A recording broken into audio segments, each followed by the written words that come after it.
Hello everybody, welcome back to the channel. My name is Danny Taylor, co-owner of VeganProteins Online Coaching, and I am home for about 4 days in between my last 16-day trip and my next 8-day trip. And coming home to a house with no food in it was a good reminder of how much I hate coming home to a house with no food in it, because then I just flounder around for a few days until I get myself sorted.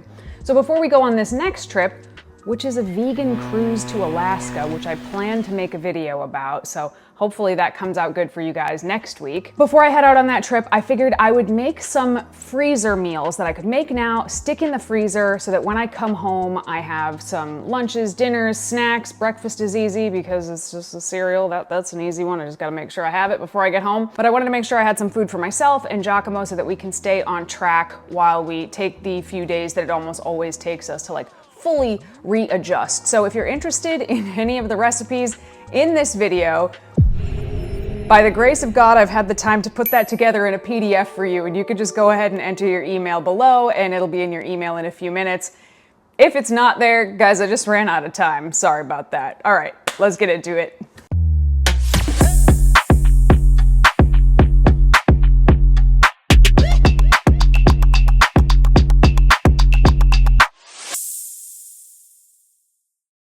Oh my God, I look a hot, sweaty mess. It's because I'm running around like crazy. We leave for Alaska in about 24 hours, barely packed, meetings all day, client check-ins to do, and of course this, because I don't want to leave you guys hanging. So what am I gonna make for like lunch and dinner?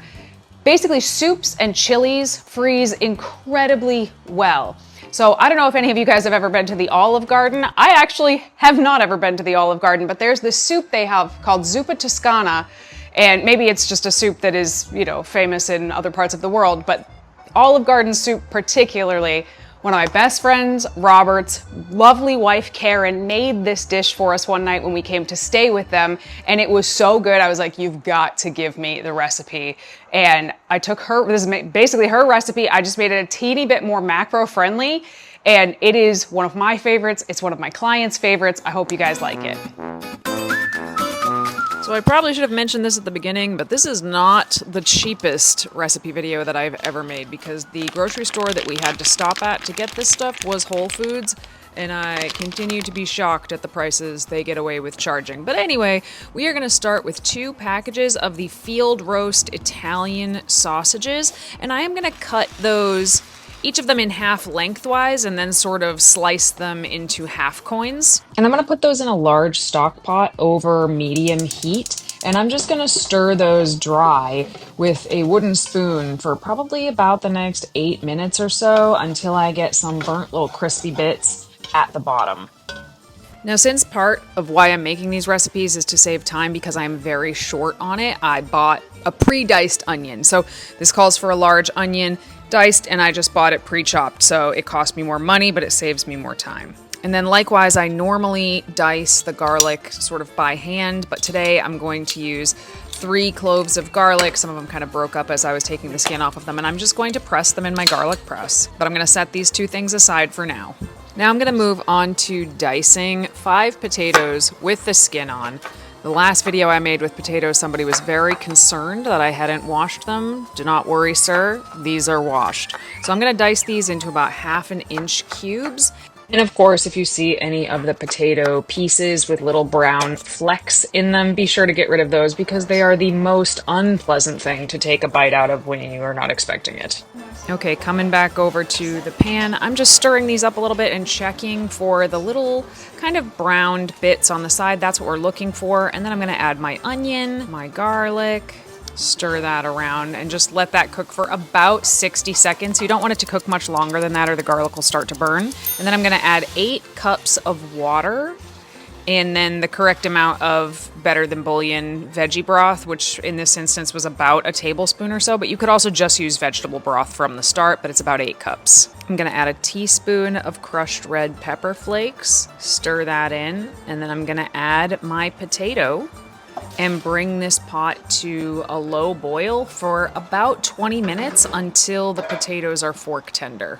While that's boiling, I'm going to take a full head of kale and I am just going to rough chop it, removing the stems. So this doesn't have to be pretty. You just don't want any huge pieces in there. So keep an eye out for that and just tear them up if you've got them. Once we're at a place where those potatoes are done, we're going to add 2/3 a cup of the 𝐬𝐻𝐫𝐽 unsweetened plain Greek yogurt. And then we are going to add our full head of kale. This is why it really helps to have a big pot here because it's a lot of kale before it's cooked. It will cook down, not quite as much as spinach, but similar too. So I really kind of have to fight with it a little bit to get it all to mix in. And then I'm just going to cover it and cook it for about another 5 minutes until that kale is cooked through. Just give that broth a little taste test, see if it needs anything added to it, but this was perfect, so I am gonna come over and put it in my little freezer containers, which I'll talk about later in the video. And I find that when I'm portioning out soups, chilies, anything that's kind of mushy like this, I actually really like to use my largest ice cream scoop to do so because it just helps me not make a giant mess, and this is a relatively new development, so I figured I'd share it with you guys. Okay, so I knew that making muffins would freeze well for when we get back, but since the store we stopped at was Whole Foods, God help me, the only thing that I could find there was this Bob's Red Mill coffee cake mix that was vegan. But really, what's the difference between a coffee cake and muffins? I'm pretty sure it's just the shape. But by itself, this holds basically no nutritional value, so we're gonna spruce it up, add a bunch of stuff to it, but I still think it's gonna be pretty fast, so go ahead and preheat your oven to 350 degrees. Okay, depending on what kind of pre-store-bought mix you get, yours might be different, but I think these principles hold true no matter what kind you get. So I just dumped the whole box of mix in. I have a 1/2 cup of Vital Wheat gluten. This is mostly to act like a binder. It only adds a couple grams of protein to each muffin. A cup of soy milk. 2/3 a cup of applesauce. And then I have some Bob's Red Mill egg replacer that I reconstituted. But because I have Vital Wheat gluten in this, I might have been able to get away without it. And I'm going to mix that up quite well. And then I have a whole bag of unsweetened dried apples. And I'm just crunching those up with my hands to make the bits smaller. And poured it in a bowl first so that I can look for any giant pieces there. There were a few, and I just kind of broke them up into smaller pieces. And I'm just going to fold these into the batter. So because I'm adding these dehydrated apples, that's why I added a bit more liquid to the box mix than it called for, because I knew that these dried apples were going to suck up some moisture as they cook. I just hope that this was the right amount. So I was guessing this would make about 12 muffins. It ended up making a little bit more. And these are silicone muffin liners that I'm using to bake them in. And again, I'm using a smaller sort of ice cream scoop here to get those in there without making a giant mess. So I realized as I was doing this that I had more than 12 muffins worth of batter, and I was afraid they were going to expand up over the edges and stick to the pan. So I just sprayed a little bit in between the muffins just in case they did in fact puff up and over. Now this is the cinnamon sugar topping that it came with for the coffee cake. I ended up not even using half of this, but I used about a teaspoon per muffin and just sprinkled it right on the top. And we're gonna pop that in the oven at 350 degrees for 25 minutes. We'll see. But because I hate seeing food go to waste, I wanted to use what left of the batter I had to make a little mug cake in the microwave for 𝐬𝐿𝐫𝐿. So I just put the remaining batter in, it filled the cup about halfway, another teaspoon of the topping on there, and I just microwaved it for about 90 seconds. And this did come out really well. Not as well as baking it in the oven, but very, very well for 90 seconds. I gotta freeze these fast because they are not gonna last. They have a nice crunchy top, but they're still light and fluffy. And I really like the apple in them. It hydrated perfectly. These came out so good. Okay, I'm gonna make one more meal, and I've never made it before, but I have an idea for a broccoli cheddar casserole, I guess. I have an idea, and it was inspired by our friends at Rebel Cheese. We saw them in Colorado and they had a bunch left over, so they sent us home with some of their different cheeses, and this smoked cheddar one is awesome. So I am gonna try cooking it in a casserole instead of slicing it up and eating it straight, which is what I've been doing since I got home. I feel like this would be a better way to consume it. If you haven't tried Rebel Cheese, they're in like kind of boutique grocery stores across the country.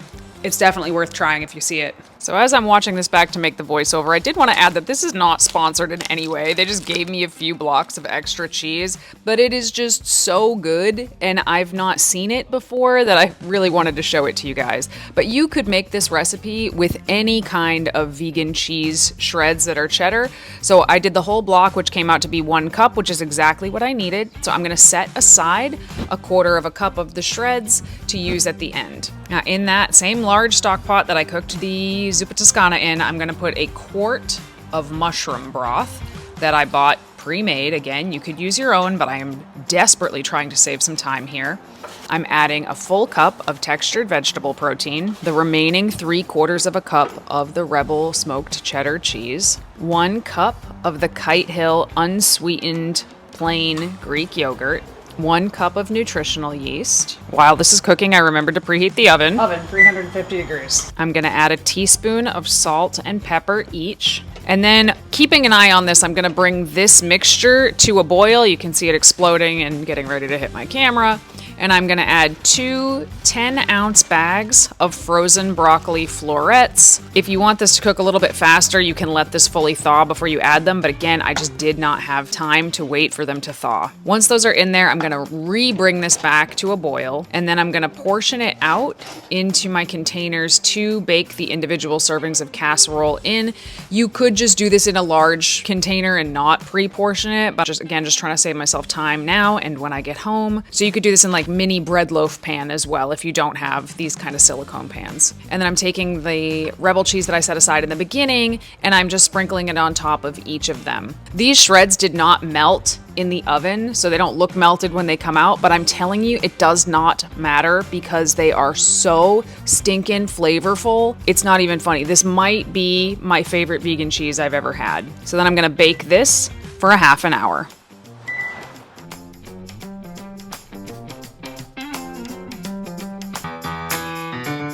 All right, guys, it's the next day, or did I just change my shirt? You'll never know. And we're about to leave for Alaska in about 2 hours. Well, technically we're going to Seattle, leaving from Seattle and going to Alaska, but I digress. I wanted to show you how these meals and snacks unfreeze, and I actually didn't get a second to talk about the containers that I freeze them in that I love so much, so hold please. So these are the only ones that I have right now that aren't currently being used, but what they are is they're like silicone trays that come in different sizes. These ones are 1/2 cup sizes. The ones I did the casserole in were full cup, and the ones that I did the stew in were 2 cup. And they make smaller ones too for sauces and things. And the brand name one is called Super Cubes, S-O-U-P-E-R cubes. But this is just a knockoff, but it's still also BPA free. It can be frozen. It can be cooked in the oven like I did yesterday. I really, really love them. They pop out of here so easily. I'm gonna show you in a second. I'm not one who's like, you need to have these things. Nobody needs to have anything. You could use Ziploc bags too, and I did for years, but they're pretty cool. I don't think I said this when I was recording, but it took about 5 minutes of reheating the casserole in the microwave. I did it like every 2 minutes or so and stirred it, and it came out to be 5 minutes till it was done. And then the stew, the Zuppa Toscana, that took 7 minutes, but it's a much larger brick. That's how long it took to reheat in the microwave. Again, stirring it every 1.5 minutes or so.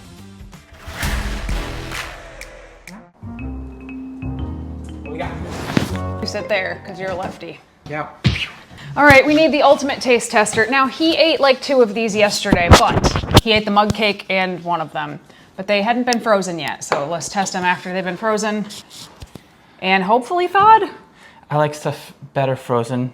I'm probably the bad, like, you probably don't want to trust my opinion here, but also trust my opinion. He does eat stuff when it's frozen. I'm really weird like Go ahead, that. try it. This? Yeah. After it's been frozen. And I compare it to yesterday. Okay. Yeah, take the wrapper off of it. No, I promise I won't eat the You wrapper. would think this was staged, but it's not. I'm a professional, okay? Professional taste tester. How's packing coming? Excellent. We're going to talk about this thing. Ready? Okay. Let's. Is it still frozen in the middle? I took it out like... If I say it's good, is that going to be a bad thing because I like frozen stuff? No, it's good. It's good. It's cold, but it's not frozen. No, it's good. So here's the thing. The top of it had a really good, making a, nobody saw that. The top of it has a similar texture to yesterday when it was not frozen, which is good. It's got a good crust. Yeah, it's got a good crust. But this is more of like, this isn't a protein snack. This isn't even really like a healthy snack per se. It's just like kind of a light snack because it's basically fat-free. It's got about 5 grams of protein and like 30 grams of carbs. So it's just like a little snack so that you don't like end up eating stupider snacks when you get home. I want stupider snacks. Okay, save that because then it can be dessert. Okay, this is like a broccoli. Have to stop eating that right now? For now, yes. Damn it. Broccoli cheddar casserole, and I don't remember the macros off my head. Let me broccoli cheddar casserole. Now I get the macros. Go ahead. I beg her for the macros for things and I don't get them, but when I'm on video, then I get the macros. I calculate the macros just for you guys. Yeah. Okay. I get to try this now. Broccoli cheddar casserole.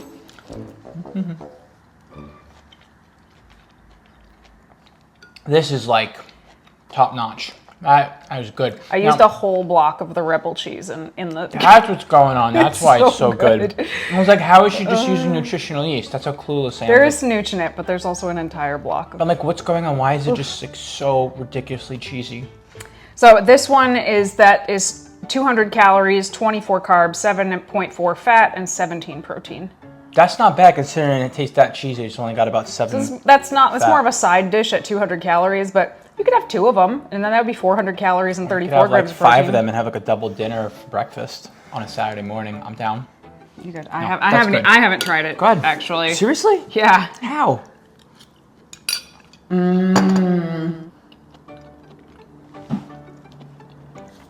It's like taking a block of the rebel cheese and making it stretch. Oh my god. For more mouthfuls. Oh my god. That sounds like real good. Okay. Last but not least, you've had this before, but I don't think we've ever done it frozen and then unfrozen. It's the Zuppa Toscana. That's what I thought it was. Oh, this is classic. Okay, I'm gonna be a critic of this one because I'm Italian and this is an Italian Zuppa Toscana dish, and it's so from Olive Garden. So we could do better than Olive Garden. I hope. The goal. Just hearing that is name Olive gets me upset. That restaurant, no. Oh man, it's got a kick. You're welcome. Oh, I usually didn't have that much of a kick. That is, yeah, I actually like that. Nice. And honestly, the Zuppa Toscana that we've made in the past or that I've tried wasn't as well cooked as this. I feel like this is cooked through a little better, and so it's a little more... I like to cook the sausage until it's like almost got little burnt bits on it. Gotta get a piece, a bite with everything. I also used the high protein yogurt instead of creamer, and I think that gave it a nice little taste as well. So this whole bowl is 332 calories, 34 carb, 10.4 fat, 28 grams of protein. How much fat? 10.4. That's not bad either. Yeah. Did the change from the creamer to the yogurt help with that? Probably. I assume. I think it gave it more protein than reduced the fat. Gotcha. Well, the fat's pretty low considering how good it tastes. So let me know what you guys think of this. If you want to see more freezer meals, I think it's a really cool thing to know what recipes freeze well. All of this came out of the freezer. Yeah. That's pretty cool. So it will all be here when we get back, barring Ben doesn't eat it while we're gone. So all of this will not be here when we get back because Ben is here. And hopefully he'll film himself eating everything so you can see how he clears out everything in the freezer. Ben, please don't eat this stuff because it's going to be my saving grace when we get back.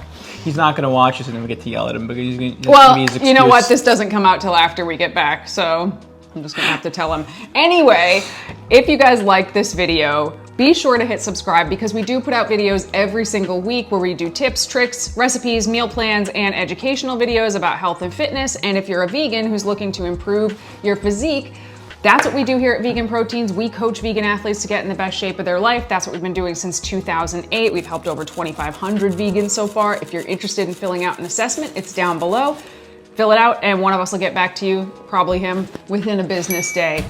So if you like the video, don't forget to like the video, subscribe, hit the bell, all the things I'm supposed to tell you to do at the end of a YouTube video, and we'll talk to you soon. Bye. Later. All right. Damn. Talk about stuff.